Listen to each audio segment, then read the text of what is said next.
예, 오늘 지난 시간에 이어서 야고보서와 유다서 계속해서 살펴보도록 하겠습니다. 오늘 그 유다서의 이 비평적인 부분들 같이 조금 살펴보도록 하겠습니다. 먼저 유다서의 이제 기원에 대해서 같이 생각해 보겠습니다.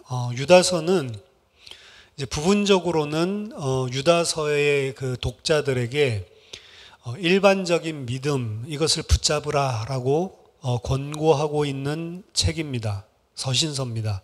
동시에 교회 내에 지금 파고 들어온 어떠한 방종적인 혹은 율법 폐기론적인 그런 가르침을 가르치고 있는 이 교회 내의 침투자들을 경고하고 있는 그 훈계의 편지이기도 합니다. 유다서는 유대인 기독교인 저서로 유대인적인 색채가 상당히 강한데요. 이 안에는 성경뿐만이 아니고 성경도 이제 유대인의 성경, 구약 성경이죠. 유대 문학에 대한 인용 그리고 그 유대 문학에 등장하고 있었던 내용들을 암시하는 이런 내용들이 가득 차 있습니다. 그래서 성경도 포함되어 있지만 지금 정경에 포함되지 않은 외경에 나오는 내용들도 많이 다 포함하고 있는 서신서가 유다서입니다. 그리고 이 제2성전기 때 그 유다 문학의 특징 중에 하나가 거의 묵시적인 세계관을 가지고 있거든요. 따라서 이 유다서는 이 묵시적인 세계관이라고 불리우는 그러한 사인들을 곳곳마다 또 보여주고 있기도 합니다. 묵시적인 세계관은 뭐냐면 이제 종말에 일어날 일들, 그걸 보는 건데 지금 우리가 당하고 있는 일들이 바로 구약 성경, 그들이 가지고 있던 성경에서 바로 이때를 이야기하고 있는 거고 이것이 바로 종말에 하나님께서 일어난다라고 했었던 일이 지금 우리에게 일어나고 있는 거다. 이게 이제 묵시적인 세계관이거든요. 이런 종말에 대한 묵시적인 세계관을 또한 유다서 곳곳마다 또 표현을 하고 있기도 합니다. 그리고 또한 유다서는 이 분파적인 그 색깔을 가지고 있다라고도 이야기를 합니다.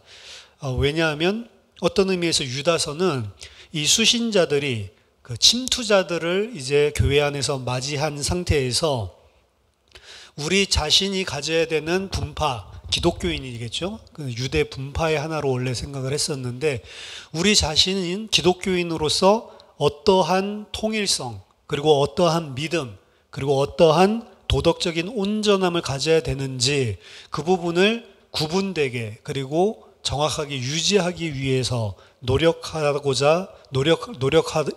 된다라고 하는 메시지를 전달하고 있기 때문에 기독교에 대해서 올바르게 이해시키고 그리고 교회가 무엇인지를 올바르게 순전함을 유지하게끔 주는 그런 서신서기 때문에 분파적인 성격을 가지고 있다라고도 이야기를 하는 겁니다. 자, 이 서신서의 저자는요, 1절에서 자기 자신을 밝히고 있습니다. 예수 그리스도의 종이요, 야고보의 형제인 유다라고 밝히고 있습니다. 유다는 명백하게 야고보의 형제로서 예수님의 형제일 가능성이 가장 높고요. 서신서의 언어는 야고보서와 마찬가지로 상당히 훌륭한 헬라어입니다. 예수님의 그 형제들이 이렇게 훌륭한 헬라어를 구사할 수 있냐 이제 이런 것들 때문에 야고보서도 문제를 삼았고 그리고 유다서도 그런 것 때문에 다시 한번 문제를 삼습니다. 갈릴리인 치고는 너무나 훌륭한 그런 헬라어를 사용하고 있다. 시골 사람들이 이런 이야기를 하는 거죠. 하지만 사실은 헬레니즘 문화라고 하는 거는 뭐 시골이다 뭐다 따지지를 않고요. 페르시아 알렉산더 대제를 통해서 정복된 그 큰 제국 안에 사실은 지대한 영향을 끼쳤고요. 그 지대한 영향을 끼친 지 거의 지금 300년 지난 후거든요. 헬레니스틱 문화가 전체에 다 영향을 주고 있었기 때문에 심지어는 유대인 가운데서도 헬라 말은 할 수 있어도 아람어나 히브리어를 못하는 사람도 이제 2세대, 3세대 중에 존재하고 있었기 때문에 그들이 받은 이 헬라적인 영향은 사실은 지대한 것이었습니다.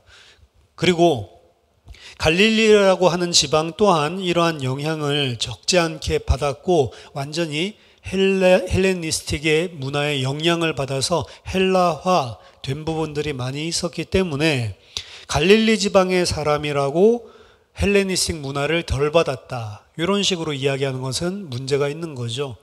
헬레니스틱, 제가 이런 표현을 하는데요. 우리나라 말로 하면은 다 헬라의 이렇게 이야기하는데 영어로 하면 이 두 가지가 구분됩니다. 헬레닉 문화가 있고요. 헬레니스틱 문화가 있어요. 근데 한국말로는 뭐라고 해야 될지 모르겠어요. 굳이 한다면 헬라의 문화가 있고요. 그리고 헬라적 문화가 있다. 이렇게 구분을 하면 될 것 같은데 헬라가 뭐지? 그리스입니다. 그리스를 헬라라고 이야기하는데 그리스의 문화가 있고요. 그리고 그리스적인 문화가 있다. 이 이야기입니다. 그리스의 문화는 고유한 그리스라고 하는 나라, 아테네 중심으로 한 그 나라의 문화를 그리스 문화라고 이야기하는 거고, 그리스적인 문화는 뭐냐? 이제 알렉산더 황제가 이제 대제국을 만들었죠. 아마 지구 역사상 몽골과 비교하면 어떻게 될지 모르는데 최대 큰 영토를 가지고 있는 그런 대제국을 건설을 했는데 그 안에 나라들이 많잖아요.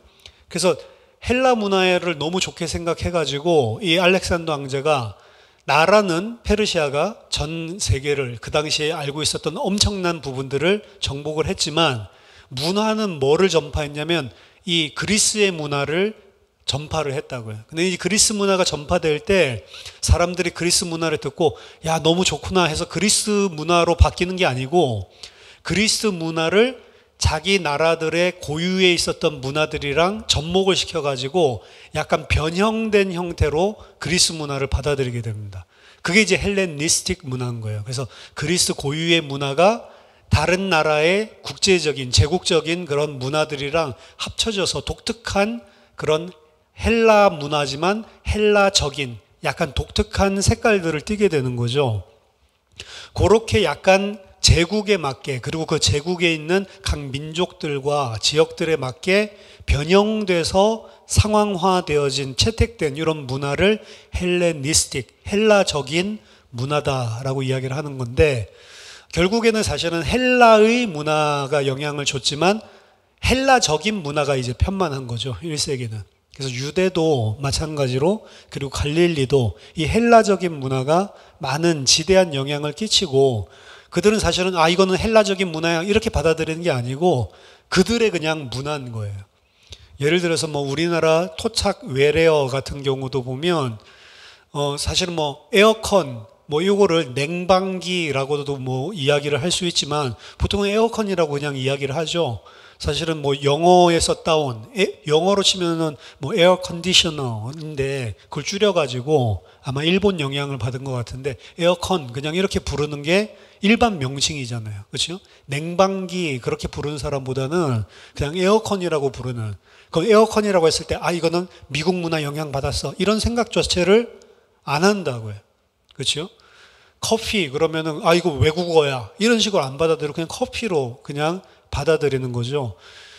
마찬가지로 이 헬라 문화도 거의 300년 넘게 영향을 미치고 그런 헬라적인 문화가 삶 속에 침투해서 스며들었기 때문에 갈릴리 사람들이라고 해서 특별하게 갈릴리 고유의 문화, 우리는 헬라적인 문화에 영향을 안 받아 이런 게 아니라는 거죠. 그들에게도 그들의 고유의 문화처럼 이미 300년 넘게 영향받으면서 사실은 뿌리 내려져 있었기 때문에 이 갈릴리 지방의 헬라적인 영향에 대해서 너무 과소평가해서 보는 거다. 갈릴리인이라고 헬라어 구사하는 데 있어서 다른 지역만큼 유창하게 하지 못할 이유가 전혀 없는 것이다. 이제 사실은 그렇게 보는 게 맞는 거죠.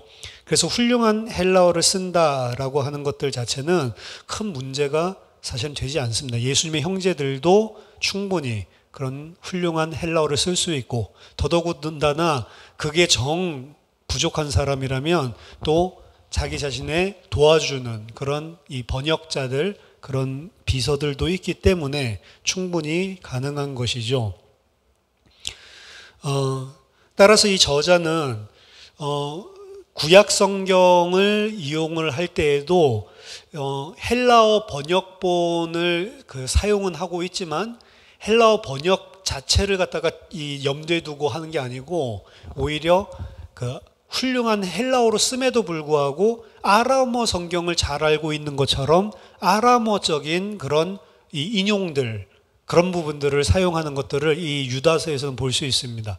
그래서 1세기 당시에 유다인이면서 아람어도 할 수 있고 헬라어도 할 수 있고 성경을 볼 때는 아람어에 더 정통한 것 같은 셉투아진트 헬라어 번역본보다는 아람어를 직접 받은 것 같은, 그러면 사실은 예수님의 형제라고 봤을 때 충분히 그런 색깔을 가질 수가 있는 거죠. 따라서 그 당시에 있었던 많은 사람들처럼 이 유다서의 저자는 순전한 헬라어도 사용을 했고 그리고 아람어도 사용했었던 2개 국어를 사용했던 유대사회의 특징을 잘 보여주는 저자입니다. 이에 더해서 유다서는 아까 전에 인용하고 있는 책들 중에 구약 성경뿐만이 아니고 외경들도 인용을 하고 있다라고 이야기를 했죠. 에녹 1서 같은 내용들을 사용하고 있습니다. 뭐 예를 들어서 모세 시체 이런 이야기들을 할 때에도 성경에 안 나온 이야기죠. 근데 이제 에녹서에 등장을 하고 있는 내용이기 때문에, 그렇기 때문에 이 정경을 결정할 때 좀 논란이 많았던 책들 중에 하나예요. 이 책은 외경에 있는 이야기를 이렇게 인용해서 이야기를 하고 있는데 이걸 정경에 포함시켜야 되냐, 이제 구약 성경만 이용한 거를 정경에 넣어야 되는 거 아니냐, 이제 이런 쪽 때문에 이제 논란이 많이 존재했었던 책들 중에 하나입니다. 초기에 이 수세기 동안, 기독교 초기 수세기 동안은 그 누구도 이 유다의 실제적인 저작권에 대해서 의심을 하지 않았습니다.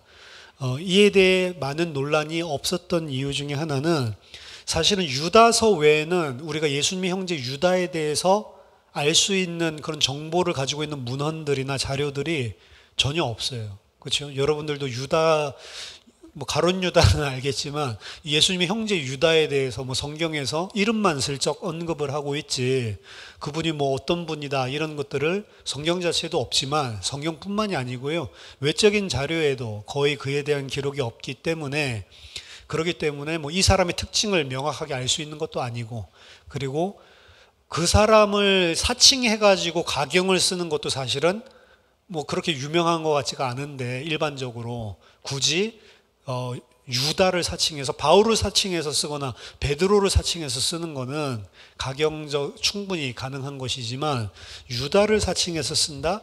이런 것들 자체도 사실은 없을 수밖에 없는 그런 상황이었기 때문에 사실은 뭐 이 저자에 대해서는 큰 논란이 없는 그런 책이 이런 유다서였습니다. 유다서에서 이야기하고 있는 침투자들, 이 대적들은 과연 누구인가? 유다가 굉장히 극단적으로 사실은 비난하고 있거든요. 이 침투한 사람들을. 유다가 극도로 죄악시하고 있는 이 침투자들은 다양하게 여러 사람들이 이야기를 해왔습니다. 어떤 사람들은 그들을 도덕적으로 탈선했던 그 바울의 추종자, 바울의 메시지를 잘못 왜곡되게 깨달은 거죠. 그래서 우리는 율법에서 해방됐고 율법의 의는 하나님 앞에 아무런 의가 되지 않기 때문에 이제 우리는 마음대로 방종해도 된다, 이런 식으로 이제 깨달았던 사람들이죠.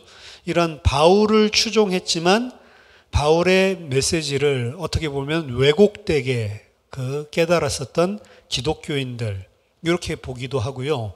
또 다른 이들은 이 초기의 영지주의 기독교인들, 영지주의가 기독교인들 안에 굉장히 많이 판쳤습니다. 그들이 구원받은 기독교인이냐 그래서 모르겠지만 기독교 안에 영지주의적인 색채들이 상당히 영향을 많이 줬고요. 지금 우리가 정통적으로 믿고 있는 이 믿음은 어떻게 보면 2세기, 3세기, 4세기에 영지주의랑 비교를 해보면 영지주의적인 색채를 가진 기독교가 훨씬 더 우세했습니다. 이게 정통교리로 뿌리내리게 된 것도 참 하나님의 섭리인데, 영지주의적인 색깔을 가졌었던 그런 초기 영지주의적인 색깔을 가진 기독교인들로 보기도 합니다. 유다는 그들을 어떻게 극단적으로 비판하냐면, 이들은 옛적부터 이 판결을 받기로 미리 기록된 자니 경건하지 아니하여 우리 하나님의 은혜를 도리어 방탕한 것으로 바꾸고 홀로 하나이신 주제 곧 우리 주 예수 그리스도를 부인하는 자다라고 규정을 합니다. 그냥 단순한 게 아니고 심판받기로 이미 영세전부터 하나님 작정하신 사람들이고, 그리고 그리스도를 부인하는 자들이다. 자기들은 그리스도인이라고 이야기를 하는데 이들이 믿는 믿음의 내용을 보면 이건 그리스도를 대적하고 부인하는 자다라고 이야기를 하고 있는 거죠. 그들은 소돔과 고모라 사람들처럼 성적인 부도덕에 대해서 비난을 하고 있고요. 또 그들을 유다는 꿈꾸는 자라고 하는 표현을 하기도 합니다. 꿈꾸는 자라고 비꼬는 이 대목에서 그들이 아마도 성령, 영적인 무슨 지혜, 영이 자기들에게 특별한 계시를 주고 지식을 줬다라고 주장하는 그런 영지주의적인 색채를 가진 사람들이다라고 보는 거죠. 그들은 천사들 그리고 천상적인 존재들을 부정하거나 비방하였다라고 이야기를 하고요. 그리고 유다는 그들의 가르침이 열매 없고 그리고 헛된 것이다 라는 사실을 주장합니다. 그들은 그들 자체의 공동체의 사랑의 축제를 행했는데요.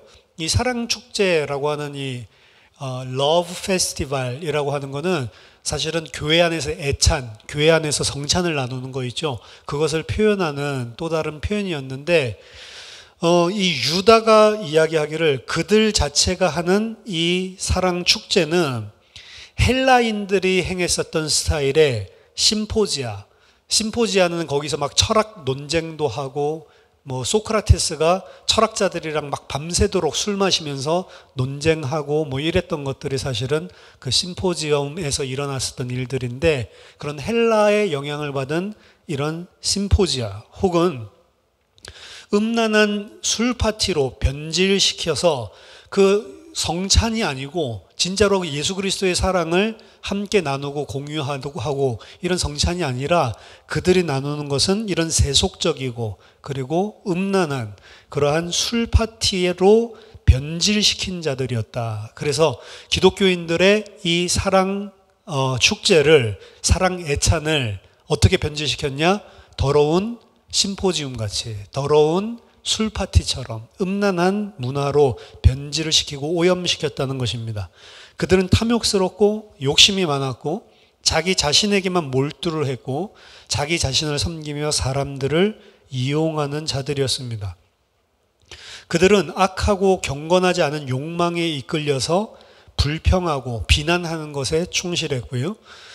그들이 교회를 그러므로 말미암아 분열시켰다라는 것은 의심의 여지가 없습니다. 따라서 유다는 그들을 세상적, 세속적, 육신적이라고 평가를 하고 성령을 가지지 않은 자들이다라고 규정을 하는 겁니다. 성령이 없는 육체다라고 규정을 하는 거죠.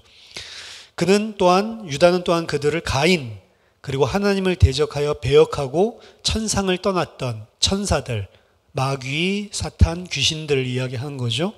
그리고 광야에서 하나님을 대적하여 원망했었던 이스라엘 사람들, 소돔과 고모라의 사람들, 그리고 발람, 돈을 받고 하나님의 백성들을 저주했던 발람, 그리고 고라를 포함한 성경에 나오는 모든 반역하고 부도덕하고 사악한 그런 모델들과 유사한 같은 선상에 세워놓고 있습니다.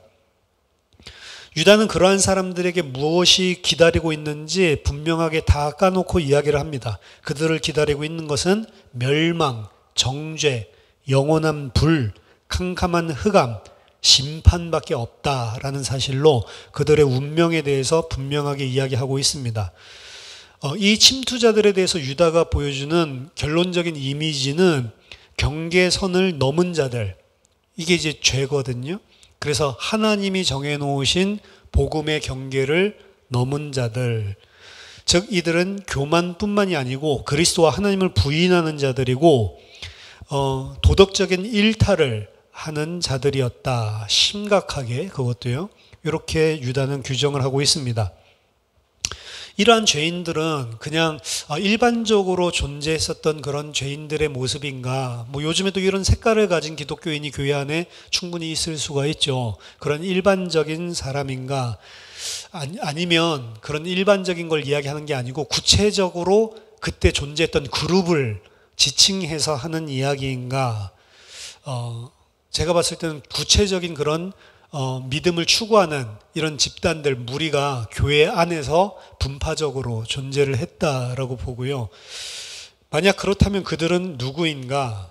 여기에 대해서 학자들은 만일 실제했던 그런 그룹들이라면 그들은 아마도 기독교 초기 그 제자 문서죠. 디다케라고 하는 가르침이라는 이야기인데 제자들에 대한 가르침 문서입니다. 디다케에서 이야기하고 있는, 디다케에서도 이런 잘못된 믿음을 가진 무리들을 비난하고 있거든요. 디다케에서 말하고 있는 순회 사역을 했었던 거짓 사도, 거짓 선지자, 이 사람들의 무리를 이야기하는 것 아닌가, 이렇게 첫 번째로 봅니다. 디다케 62장에 보면요, 이 그 순회하는 사도, 선지자들 중에 거짓 선지자 교사들이 있다라고 경계를 하는데요. 거기에 나온 내용은 이렇습니다. 이제 사도와 선지자들에 관하여는 그들을 복음의 규범에 준거하며 따르는 자들로 다루어야 한다. 그 당시 사도라고 하는 직분이, 우리는 지금 12사도 거기서 끝나지만 성경에서는 바나바도 사도라고 이야기를 하고 있거든요. 그래서 이 사도라고 하는 명칭이 이렇게 혼재하고 있었을 그런 때가 존재를 했었습니다. 그렇기 때문에 자칭 사도라고 하고, 그리고 자칭 선지자다. 뭐 초대교회는 우리 그 신약 성경에 봐도 선지자라고 하는 직책이 있었으니까요. 이들이 주로 했던 사역은 어떤 교회 안에서 목회하는 사역이 아니고 순회하면서 교회들을 방문하고 연약한 교회들을 세워주고, 그리고 자신이 더 깊이 있게 받은 은혜들을 나누어줘서 교회들을 든든하게 세우는 그런 역할들을 감당한 순회 사역들을 보통 했습니다. 바울도 이제 그렇게 사역을 한 것처럼 순회적인 사역을 했는데, 그 사람들이 복음의 규범에 증거하며 따르는 사람들이다라고 인식을 해야 된다. 좋은 그런 사역자들이라는 거죠. 너희들을 방문하는 모든 사도들은 주님을 영접하는 것처럼 받아들여야 한다라고 디다케는 이야기를 합니다. 하지만 그 사도들과 선지자들은 필요성이 없는 이상 하루 이상을 교회에 머물러서는 안 된다라고 규정을 합니다. 그러니까 순회 사역을 하는데 그 순회 사역을 하면서 교회 방문해서 하루 정도 은혜를 충분하게 나눌 수 있지만 그 이상 머물면 안 된다라고 규정을 하고 있어요. 만약에 하루 이상 더 있을 필요가 있으면 그런 특별한 경우에만 하루 더 머물 수 있다. 이틀까지는 허용해 준다라고 하는 거죠. 하지만 만약 그가 3일을 머문다면 그는 거짓 선지자다. 이렇게 이야기를 합니다. 왜 그럴까요? 그 교회에 감독이 따로 있고 장로들이 따로 있는데 그 사도가 들어가서 3일 이상 유하면서 자기가 새로운 가르침을 주는 거에는 기존 장로와 감독들을 폄하하고 내가 그들보다 더 많은 것들을 가르쳐 줄 수 있다. 이미 이걸 전제로 하고 있다라고 보는 거예요. 그거 이미 교만을 가르치고 있는 거잖아요, 사실은. 너희들 보니까 이 교회는 장로나 감독들이 제대로 못 가르치네. 내가 좀 이 짓눌러 앉아서 좀 사역해야겠어. 이미 그것 자체가 거짓 선지자라고 보는 겁니다. 이게 엄청난 기준이죠, 사실. 오늘로 생각해 보면. 근데 그 당시는 워낙 이 순회하는 사역자들이 많으니까, 그리고 그들 중에 이런 나쁜 생각을 가지는 자들이 있으니까 이렇게 나왔을 것 같아요. 그게 악하다는 겁니다. 교회 안에 보고, 은혜 사람들이 많이 받고 내가 좀 삐빌만 하면 이 기존에 있었던 감독자들 밀어내고 자기가 이제 그 교회 사역을 독차지하려는 이런 일들이 아마 계속해서 일어나니까 교회 안에서 제자들의 규정을 이런 식으로 지었다라고 저는 판단을 하는데요. 그래서 3일 이상 있으면 그놈은 반드시 거짓 선지자다. 이렇게 이야기를 합니다. 그리고 그 사도가 떠날 때 그 사도는 다음 밤에 숙소에 머무를 곳을 찾을 때까지 소용되어지는 필요한 빵만을 받아가야 된다. 이렇게 정하고 있어요. 만약에 그것 외에 돈을 요구한다면 그는 거짓 선지자다. 되게 좋은 규정이죠. 그래서 돈을 일체 요구하지 않고 자기 자신이 여행길에 계속 순회만 하니까 자기 일해서 먹고 사는 사람이 아닌 이상 먹을 것은 필요하니까 그것을 제공해 주는 것으로 충분하다라는 거죠. 그 외에 다른 금전적인 것을 요구하면 거짓 선지자다. 그래서 여기서 이야기하고 있는 이 순회하면서 교회에 침투해서 거짓 선지자, 가짜 메시지를 해서 무리를 지어서 자기의 영향을 받게 하려고 하는 이런 색채를 가진 디다케에서 이야기하는 이 사람들일 것이다. 만약에 그룹을 지칭한다면 이렇게 보는 견해 하나고요. 두 번째는 알렉산드리아의 이 클레멘트가 기록했었던 영지주의 초기 분파 중에 하나인데요. 카르포크라테스라고 하는 사람이 이제 영지주의적인 색깔을 가지고 자기 자신을 따르는 그런 분파들을 형성하고 있었습니다. 그래서 그 사람들을 카포크라티안이라고 이야기를 하는데 이 카포크라테스 파죠, 말하자면. 카포크라테스의 영향을 받은 그 초기 영지주의적인 분파, 이 사람들이 율법 폐기론적인 그런 주장을 하는 사람들이었습니다. 클레멘트에 의해서 등장하고 있는 이 문헌을 보면 이 사람들에 대해서, 카포크라티안들에 대해서 정확하게 묘사를 하고 있는데요. 거기에 있는 인용문을 같이 살펴보면 클레멘트가 이야기하는 겁니다. 이것은 우리의 고상한 카포크라티아인들의 교리이다. 고상하다라고 이야기하는 것은 비꼬는 거예요, 지금. 그들은 저녁 식사를 위해 그들의 악한 관습으로 모인다. 나는 그 모임을 기독교인의 사랑의 연회라고 절대로 부를 수가 없다.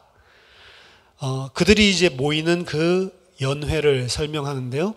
남자들과 여자들이 함께 모여서 저녁 식사를 하는데 뭐라고 표현하냐면 음식을 배에 마구 쑤셔 넣고는, 되게 격하게 이야기하죠. 그 인간들이 음식을 갖다가 막 쑤셔 넣고는 그들은 왜냐하면 그 당시에 그 사람들이 카포크라티안들이 주장을 했고, 그리고 키프로스 사람들이 주장했던 게 배부를 때만 키프로스의 여신이 임한다는 거예요. 그러니까 이런 이교도적인 영향을 받아가지고 이 사람들도 성령이 언제 임하냐? 우리가 배부를 때. 그래가지고 이제 저녁 식사에 모여가지고 성령 충만 받으려고 막 처먹는 거죠. 그걸 보고 이제 클레멘트는 음식을 갖다가 마구 배에 쑤셔 넣는다라고 표현을 하고 있는 것입니다. 그러고 난 다음에 배가 부르면 그들은 램프를 넘어뜨리고 그들의 가늠하는 의를 드러내줄 빛을 꺼버리고 그들이 원하는 여자랑 원하는 대로 교합한다. 성교를 한다라고 표현 안 하고 교합한다. 그 동물들이 쓰는 표현을 썼어요. 여기서도. 그래서 이 사람들은 배불리 먹고 성령 충만하고, 그리고 무슨 일을 했다고요? 불 꺼놓고 자기가 원하는 그 남자 여자들이 모였을 거 아니에요? 자기가 원하는 여자들이랑 이 아무렇게나 다 이 성적인 그런 음행을 저질렀다라고 이야기를 합니다. 따라서 이러한 사랑 연회에서 그들은 공통점을 실천한다. 다 공통적으로 이런 음란과 음행 가운데 빠져 있다는 거고요. 그리고 낮에는 그들이 원하는 모든 여성들에게 카르포크라테스의 법을 따를 것을 요구한다. 이 전도하고 다니는 거죠. 그러니까 지가 원하는 여자 있으면 자기네들의 스승의 이 법을 전해가지고 어떻게 저녁 연회에 초청해가지고 또 이제 그런 음행을 저지른다는 거죠. 나는 그 법을 하나님의 법이라고 말하는 것은 틀린 것이라고 분명히 본다. 그게 하나님의 법이냐? 이 사람들 이야기하는 것들 중에 하나가 우리는 율법에서 해방됐기 때문에 그런 거 해도 괜찮다는 거예요. 사실은. 그게 하나님의 법이냐? 나는 그게 절대적으로 틀린 거라고 본다. 나는 이러한 종류의 카르포크라테스가 만든 법은 일종의 개나 돼지, 염소의 교합을 위해 설립된 법이지 하나님의 법이 아니라고 생각한다. 철저하게 요거 이야기를 하는 거죠. 근데 그 색채의 사람들이 유다서에 들어왔다라고 생각하고 유다가 비난한 것들을 쭉 읽어보시면 이런 정도로 진짜로 심각한 가르침이 들어왔구나. 문제는 뭐냐? 교회가 아직 복음 가운데 제대로 서 있지를 못하니까 이런 율법 폐기론적인 것들을 들을 때 분별조차 못하는 거죠. 그래서 그들이 이야기하는 논리는 이거예요. 우리가 죄인인 것들은 율법 때문에 죄인이 되는 거지, 율법이 없으면 우리는 죄의 정죄를 받지 않는다. 근데 율법의 모든 사람들 하나님 메어놨는데 그리스도께서 율법에서 우리를 해방했다는 거죠. 그럼 내가 자유인이 됐잖아요, 율법에서. 그러면 우리는 이제 율법을 범하더라도 양심이 찔리면 안 된다. 왜? 그리스도께서 우리를 해방한 건데 왜 양심이 찔리냐? 그럼 그걸 극도로 보여주는 게 율법을 극도로 어기면서 그래도 아무런 양심의 거리낌이 없어야 야, 너가 참 자유자고 해방자다. 이렇게 이야기하는 논리입니다. 그래서 육신으로 죄 짓는 거 아무것도 아니다. 그거 죄도 아니고 우리는 해방된 자고 우리 영적으로 하나님과 이미 함께 우리가 그리스도와 함께 연합된 자들이기 때문에 죄에서 해방됐기 때문에 그렇게 해야 돼. 일부러 그런 일들을 버리게 하고 버리면서 안 찔리는 게 그리스도 잘 믿는 것처럼. 이전에 사실은 뭐 제가 있었던 뭐 그 단체 속에서도 이런 일들이 많이 일어났어요. 그래서 일부러 그리스도인들은 다 해방됐어 이렇게 이야기하면서 그 목사들을 모아놓고 이 나이 많은 목사가 일부러 술 주고 술 마셔. 못 마셔? 아, 이거 완전 율법주의네. 이런 식으로. 지가 술 퍼마신 건 아무 말 안 하겠는데 일부러 자기의 동역자를 만드는 거죠. 일부러 술 시켜놓고 젊은 목사들은 술 먹으라고 시키는, 안 먹으면 야, 저놈은 아직 율법에서 못 빠져나왔네. 이런 식으로 이야기하는 거예요. 그게 복음이냔 말이죠. 이게 말하자면 유다서에 들어왔던 이런 이단들이랑 사실은 동일한 색채를 띠고 있는 거죠. 오늘날에도 그런 게 많이 있어요. 이게 옛날에 1세기 때 참 심각했다 이게 아니고요. 영지주의적인 것에 빠지고 율법 폐기론적인 것에 복음을 오해하면 바울을 아까 잘못 왜곡시켜서 이해했다고 했잖아요. 거기에 빠져들면 충분히 이것들을 다 생각할 수가 있는 겁니다. 진짜로 그렇다니까요. 그래서 우리는 정확하게 그 악한 자들이 진짜로 여기에서 클레멘트의 서신서에서 이야기하는 것처럼 카르포크라테스를 따르는 무리들인지 아닌지 정확하게 특정할 수는 없겠지만 유다가 왜 이 율법 폐기론적인 행동을 역겨워했는지 충분히 이해할 수 있는 것입니다. 자, 그 다음 유다서의 연대와 목적에 대해서 살펴보겠습니다. 자, 유다서는 그 거의 전체가 베드로서 2장에 통합되었다라고 봅니다. 우리는 현재 베드로후서가 2세기에 잘 들어맞는다라고 보고 있기 때문에 이러한 것들 때문에 이제 2세기 때 예수님의 형제 유다가 쓴 게 아니고 2세기 때 쓰여진 책 아니야? 이런 식으로 이제 이야기하는 이론들이 나오는 거죠. 알렉산드리아의 이 클레멘트는 유다서에 관한 주석을 썼고요. 이게 시기로 본다면 AD 180년에서 200년 사이입니다. 알렉산드리아에서 이 클레멘트가 쓴 게. 또한 유다서는 무라토리안 정경서, 이것도 180년이거든요. 무라토리안 정경 목록을 쭉 써놓은 거예요. 거기에도 언급이 되고 있습니다. 하지만 그냥 2세기 후반에 이제 다 있는 자료들이죠. 그 이전에는 유다서에 대해서 언급하고 있는 다른 사람 혹은 다른 문헌이 없다라고 보고요. 어떻게 유다서에 있는 내용을 혹시 직접 인용은 안 했지만 암시하고 거기에 있는 것을 공명하고 있는 게 있지 않나라고 봤을 때도 확신하기가 좀 힘든 거죠. 약간 유다서 이야기하는 거 아니야? 이런 부분들이 이 폴리캅의 순교 속에서 유다서에 나오는 25절에 나오고 있는 송영을 공명하는 부분이 있다라고 볼 수 있는 여지는 있다고 하는데요.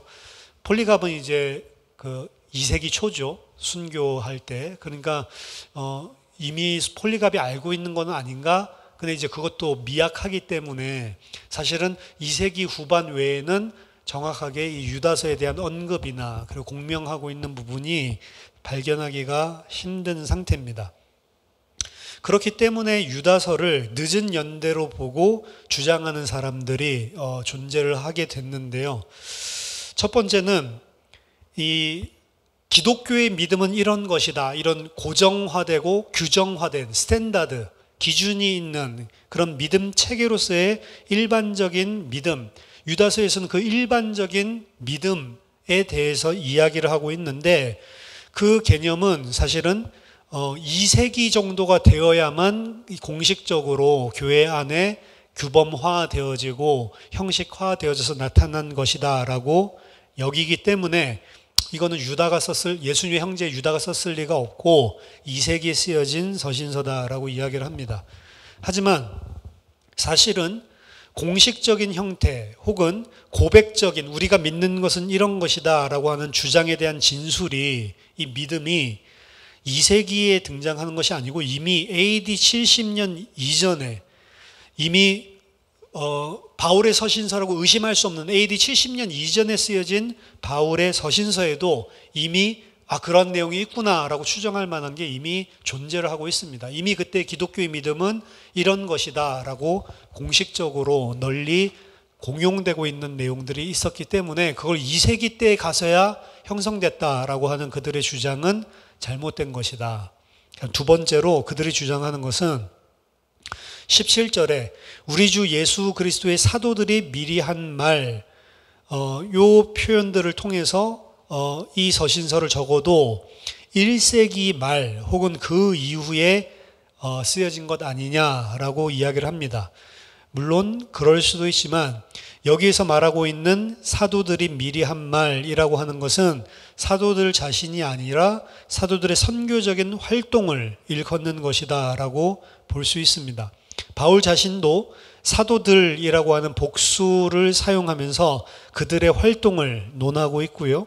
또한 히브리서의 저자 또한 그들의 독자들에게 그들에게 하나님의 말씀을 가르친 지도자들을 기억하라라고 권면을 하고 있습니다. 그래서 종합적으로 본다면 교회의 초기 역사상도 그렇고요. 그리고 전통적으로 믿어왔듯이 유다서가 예수님의 형제 유다가 쓴 걸로 보는 것이 전혀 문제가 없고요.